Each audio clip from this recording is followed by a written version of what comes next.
Pats Nation, we are officially back with football because the New England Patriots have just wrapped up day one of mandatory training camp for the 2025 season. We have everything that happened from offense to defense. We are going to break down every single position to give you the news that happened on day one. On your way in, make sure you guys leave a big like on the video, comment your thoughts on training camp here from day one, and subscribe to the channel for all your New England Patriots news. Now that training camp is here, I'm going to have you guys covered for every single day on top of a lot of other videos that, of course, are going to be coming your way. Starting off here like we always do with just some basic general notes before we start breaking down each individual position. So guys that were absent or not participating, let's start with that. Now, guys, I want to put the caveat on this for those who do not know. This is not like OTAs. It's more so like minicamp, right?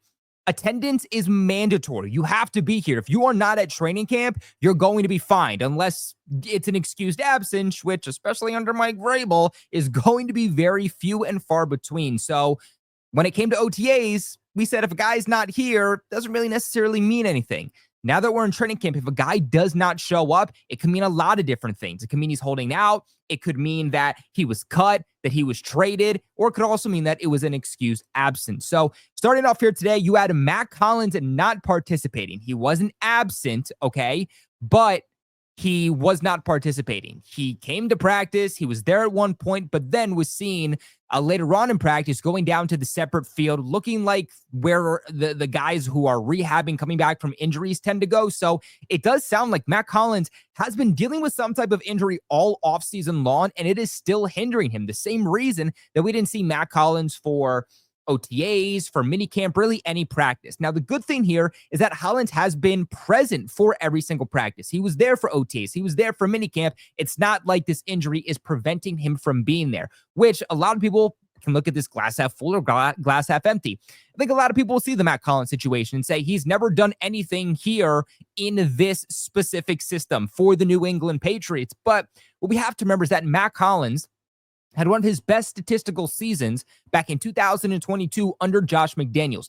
He knows the expectations. He knows the scheme. He knows this offense. You want him out there to get on the same page as Drake Maye, but while he's rehabbing this injury anyway, he's not able to do that. I feel like because of what Matt Collins is doing as a leader, which multiple wide receivers have given him credit for on this roster, I do still think it would be a surprise if Matt Collins didn't make this roster. Now, you also had Jalen Polk not there today, which was very surprising. This was probably one of the most surprising things that happened today, just because he was there a couple of weeks ago during that throwing session with Drake Maye in North Carolina, the rest of the offense, and it looked like he was moving pretty well. Now, Jalen Polk did get offseason shoulder surgery, so maybe he's still coming back from that. But again, based off of what we saw from that throwing session, you would think that he would have at least been present for the start of training camp, and he wasn't. You know, Jalen Polk, he has to be there. This is a new system. This is a new scheme, right? The system that drafted Jalen Polk last year, it's no longer here. So with that being said, he has to prove himself. And again, didn't really do much in OTAs, didn't do much in minicamp because he was a limited participant coming back from that shoulder surgery. So he's going to need to get back to practice ASAP if he has any chance at making this final roster. You also had Austin Hooper, Badarian Lowe, and Josh Minkins also were not participating. All of those guys were either on the PUP list or the NFI list, so those guys, no real surprise. As for guys that returned, you had Jeremiah Webb, so some good news there. Nobody was limited today. We'll see how that alters moving into tomorrow on day two. And then, of course, it's day one. The first time that this team is coming back in the last roughly month and a half. So there's no pads, there's no contact. That's expected to ramp up about next week. So look for Monday's practice to be the first practice where, for the first time all offseason, players can pause, right? But players can have contact. I shouldn't say they can touch each other. They can have contact, and they also will have pads. And that'll give us a much better idea on what we're getting from these players, but more specifically for the O-line and the D-line. Now, just a fun little tidbit from what was reported. I wanted to throw it out there. Obviously, Ozzy Osbourne, the legend himself, passing just yesterday. The Patriots had a lot of Ozzy Osbourne on the speakers today, just paying him a little bit of a tribute. Now, For the first day of training camp, it was reported by the media that this was a higher level of competitiveness, higher level of intensity than it usually was, than we've seen in the Belichick era, than we saw in the 1 year of the Gerard Mayo era. So it sounds like Mike Vrabel really hitting the ground going for these guys, right? There was only 2 team periods. That's the only thing to take away. So only 2 team periods, but the intensity nonetheless was very high. Now, moving on to each individual position, starting off here with the offense and the quarterbacks. 11 on 11s, Drake Maye, really, really good day for him on day 1, 8 for 9. We had that one bad day of OTAs. He bounced back. We had one rough day of minicamp, but it sounds like he's already bouncing back, and that's exactly what you want to see from him. Almost a perfect day in 11 on 11s. Joshua Dobbs was certainly a bit more shaky, was the worst quarterback on the field. I mean, 2 for 6 and a pretty bad interception, and then Ben Woolridge, the UDFA quarterback, going 3 for 4. Only downside here to Drake Maye, and I don't know if you'd really put this on Drake Maye or if you would put this on the offensive line, but Drake Maye took what would have been 4 sacks today offensively, already giving me PTSD from the joint practice they had with the Eagles last offseason, where Drake Maye and Jacoby Brissett were sacked like 8 times each day of joint practice there with the Eagles. So one thing I will say is that there's a lot of caveats that go on top of this. There's no pads, there's no contact. So it's not necessarily an actual sack, but it's projected on what would have been a sack. If it's a live game, could Drake Maye have shaken off the sack and extended the play or thrown the ball out? Could Drake Maye in an actual game have gotten out wide, extended the play, or thrown the ball out? Right? There's a lot of different factors that could have gone into this to where, yes, 4 sacks sounds bad. It is certainly something to keep in the back of our heads, but it is not the end-all, be-all. Is this the same instance that happens when pads go on? Is this the same instance that happens in the preseason and in joint practice with the Vikings and Commanders? That's when we start to freak out a little bit. Now, unlike last year, where you guys were always standing around, Drake Maye was often around the offensive line, right? And that's something that Mike Vrabel was preaching heading into day 1, is that they want their players doing something at all times. They don't want players standing around. They want players in the huddle. They want players talking to the coaches. And I think that's something that you didn't really see under Belichick. You didn't really see under Gerard Mayo, was that if you weren't on the field, you were off to the sideline, chalking it up with the guys and watching practice. But under Vrabel, that's not going to happen. If you were on the sidelines, you're in the play, you're in the huddle, you're doing something at all times. In fact, just like they do during games, Mike Vrabel actually has the coaching staff going over to the sideline to talk to the offense in between plays, in between drives, right? And so they're all trying to get on the same page, which I really, really like. And the fact that, again, Drake Maye is taking that initiative to not sit around anymore, to not just stand back and know his place. He knows that he's the starting quarterback of this team. He is the starting quarterback of the New England Patriots. And we saw him take that leap when he held that throwing session. And get this, didn't just hold the throwing session. Drake Maye paid for his entire offense. Anybody that came, Drake Maye paid for them to come to North Carolina to have that throwing session. So shout out to Drake Maye for that, already being a leader. But again, working with his offensive line, talking to those guys, and making sure that they're in a good mental place, even when they did give up those 4 sacks. So again, Maye is just another little tidbit of him taking that leap forward to be a leader.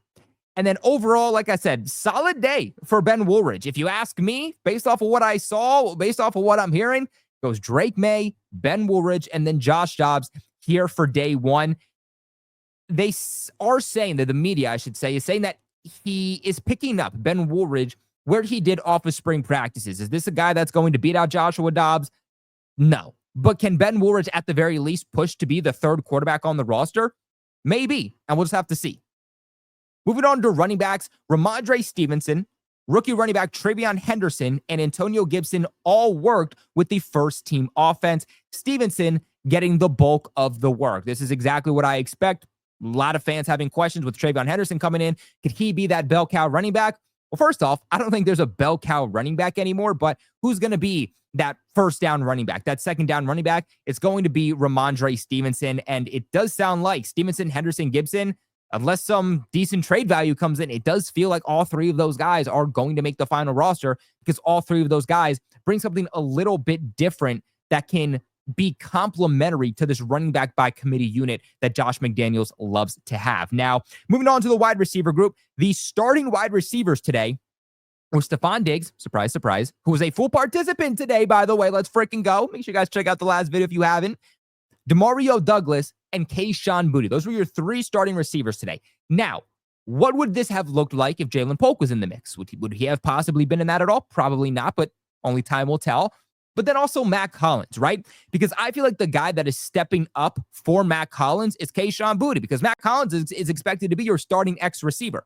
With him out of the mix, who gets put in that role? The guy who was in that role all of 2024 in Kayshon Boutte. So when Matt Collins returns, do we still see Kayshon Boutte rolling with the ones, or does he get bumped down a little bit? We heard trade rumors about Boutte dating back to, right before the start of the 2025 NFL draft. Ever since then, he's been a pretty big piece to this offensive unit, this starting offensive unit. So certainly something to take away. Moving on here, Stefon Diggs had the first 2 receptions from Drake Maye today, and he was a full participant, like I said earlier. So it sounds like the Patriots went out there to start 11 on 11s. Ball gets snapped. Drake Maye drops back immediately to Stefon Diggs. They get back in the huddle. Drake Maye drops back. Where does he go? Goes right back to Stefon Diggs. Already looking like that chemistry is building. It already feels like, Stefon Diggs is that security blanket for Drake Maye. And you're just hoping that this is giving us glimpses of what 2025 is going to look like. You're hoping that Drake Maye to Stefon Diggs can be at least a level of what Josh Allen was to Stefon Diggs. Now, as for Kayshon Boutte, he connected with Drake Maye on a 15-yard crosser. And then Kyle Williams, the rookie wide receiver, he had a nice contested catch on a comeback route over Christian Gonzalez out of all cornerbacks. Ball was from Maye, and overall, the rookie wide receiver Kyle Williams had 2 catches on the day. So it sounds like, Boutte was certainly in the mix, but the guys who maybe were the most consistent were Kyle Williams and Stefon Diggs. And again, for Kyle Williams to make that play over Gonzo, that's pretty big for the rookie cornerback, or for the rookie wide receiver, I should say. And then lastly, to wrap up the wide receivers, Kendrick Bourne hauled in a deep pass that was originally deflected by Jalen Hawkins, but the ball was underthrown by Joshua Dobbs. So overall, good play by Kendrick Bourne, the veteran wide receiver, to come back and still make a play on the ball. But nonetheless, what I took away from that is that right now, KB is working with the second team offense, not the first team. Can he work his way up to the first team? Because if he's going to make this final roster, that's going to be an easy indication. Moving on to the tight ends, Hunter Henry hauled in a good ball down the seam from Drake Maye on a back shoulder throw, beat linebacker Robert Spillane on the play, and then Brock Lampy saw work again with the first team offense. Whether you want to group in Brock Lampy with the tight ends, with the running backs, usually the fullbacks get kind of brought back in there with the tight ends. But look, a lot of questions. Is Josh McDaniels still going to use an offense like he did during his 20-year tenure with the Patriots, like he did during his time with Vegas? Josh McDaniels has never not used a fullback. So it does feel like Brock Lampy, although is only going to be used in certain packages, he's with the first team offense. It's usually a pretty good sign that that guy is going to make the final roster. And then moving on here to the offensive line, your first team offensive line unit for day 1 of training camp. No surprise here. It's what I've been telling you guys all spring long that you should expect. Really, I didn't say to open up training camp. I said this is what I'm expecting to be the offensive line combination week 1. But from left to right, you had Will Campbell, Cole Strange, Garrett Bradbury, Mike Onwenu, and then Morgan Moses. To me, and there's a lot of football to still be played, but to me, that is 100% your best unit.